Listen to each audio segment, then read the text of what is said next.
Well, this is officially ridiculous. There is no longer any reasonable argument to be made for patience when it comes to Kerbal Space Program 2 and Take-Two as a studio.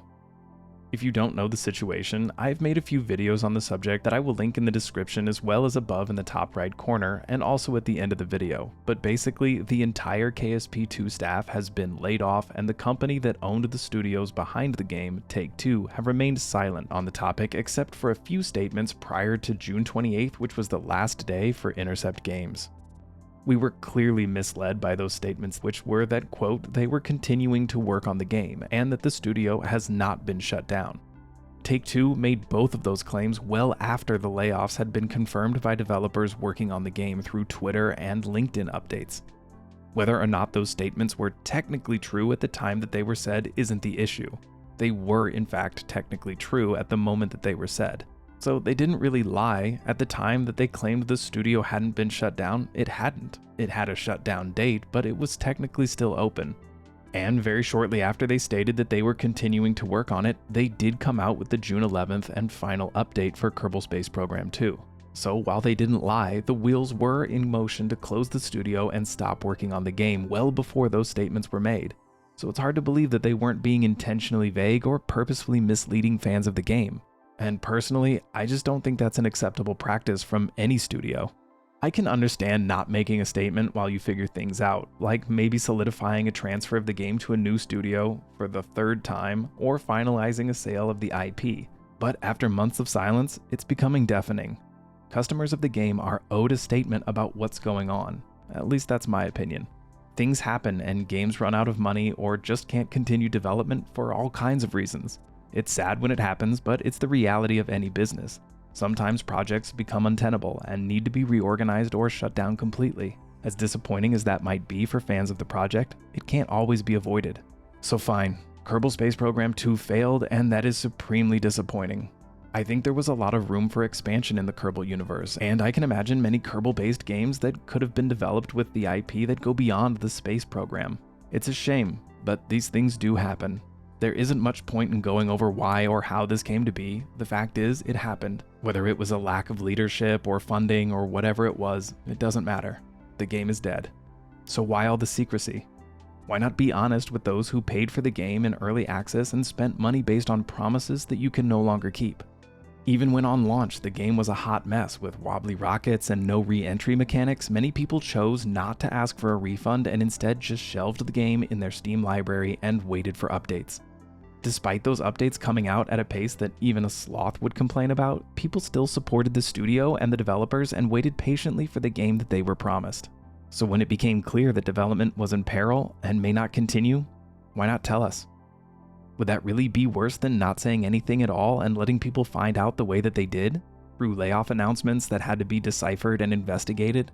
At this point, staying silent is a little insulting. If Take-Two didn't or still doesn't know what the future of Kerbal Space Program 2 will be, then they should make a statement that tells us that. The statements about the studio not being shut down and the game being worked on still are just flagrant stretches of technical truths that 2 months later would just be outright lies. Those are both statements they cannot say today. We need a new statement, even if it's just technically true for today. So Take-Two, in the unlikely event that you see this video, what's going on? Is the game being worked on after June 28th? Is Intercept Games officially closed? Are you trying to sell the IP? Let us know. A lot of frustration within the community doesn't come from the fact that the game failed. It comes from the fact that we don't know what's going on and you just aren't telling us anything. If you're enjoying this video so far, consider hitting that subscribe button. Each week, I come out with short, easy-to-digest gaming content including reviews, commentary, and tutorials to help you get the information you need and then get back in the game. Even though everyone at the studio has now been officially laid off, they still haven't made any announcements about what's going on or that the studio did in fact close. We only have confirmations of the closure through tweets from former developers, LinkedIn updates, and the Warn. And the only reason we got the information we did through the Warn is because they're legally required to make such disclosures. And I get it. Take-Two isn't really a game studio as much as it is a corporate amalgamation of multiple game studios. So I really shouldn't expect much more than corporate speak from a corporation, but I do wonder what the point of misleading fans was.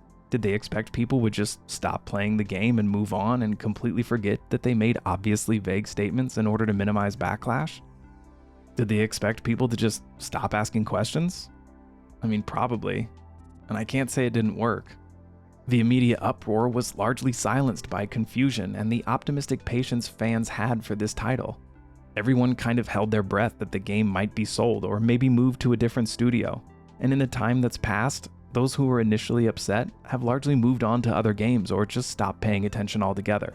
Many went back to Kerbal Space Program 1. Everyone seems to have calmed down for the most part, at least a little. There were some rumors circling that studios like Paradox were in talks of buying the IP, but even those rumors are now dying down, and my fear is that the game will just become abandonware like so many other early access titles. But if it's just going to be abandonware, then why is it still being sold? And why was it being sold at such a minimal discount for the Steam summer sale? I actually agree that the game should still be available for purchase on Steam, so I am not advocating for its removal from Steam entirely. But if it's going to be abandonware, then it should be priced accordingly, and carry a banner that informs those purchasing the product that the game no longer is in development and has been abandoned, at least for the time being. Currently, the game is still being sold at its full price of $50. Anyone who reads reviews will notice the overwhelmingly negative reviews and be able to glean rather quickly what the situation is, but not everybody does that.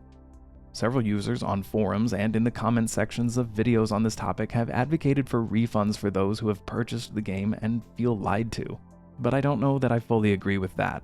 I personally think their feelings of being lied to and to some degree even conned are justified.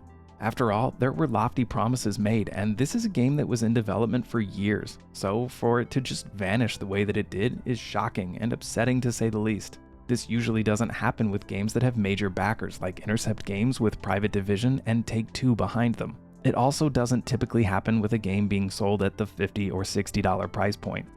Typically, failed early access games are $10 or maybe $20, which, while still a frustrating waste of money in the end, I can let go of $10 a lot quicker than I can let go of $50. $50 is a lot of money to most people, and to have spent it on something that is just abandoned a year later doesn't feel good. But we all know what early access means. We all know that many games in early access don't ever make it to full release, and that's the risk we take by purchasing the title. So I don't necessarily feel entitled to a refund, but I do feel entitled to an explanation, or at least a statement from Take-Two on what happened and what we can expect moving forward. That's just my opinion though. What do you all think? Should Take-Two or Steam enforce some kind of refund policy for early access games that never make it? And what should that policy look like? I'd love to hear what you all think about this, so please let me know in the comments below. What would be fair in this situation? Don't forget to hit that like button. It really helps my channel, and if you want to stay up to date on gaming news and developments, make sure you subscribe for more. Thanks for watching.